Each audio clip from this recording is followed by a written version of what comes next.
Hello and welcome to 5-Minute Solution channel. In this video I'm going to show you guys how you can blur images in Photoshop.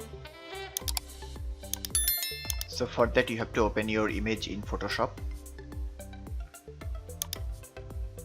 Then you have to go to filter option here. From here you will find blur. You can select the type of blur you want, or you can simply select the only blur option.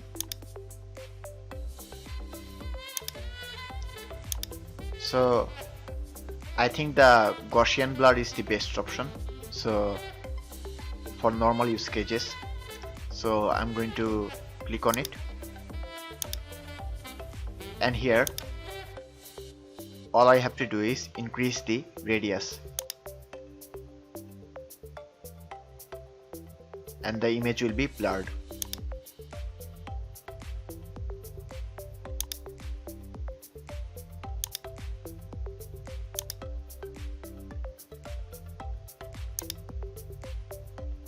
After that you will have to click on OK.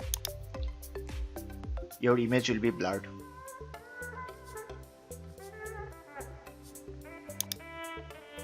There are different type of blur option in the filter.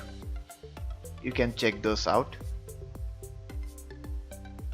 for your desired effect. So that's all for today. If you want more videos like this, then like, comment and subscribe, and also thank you very much for watching this video.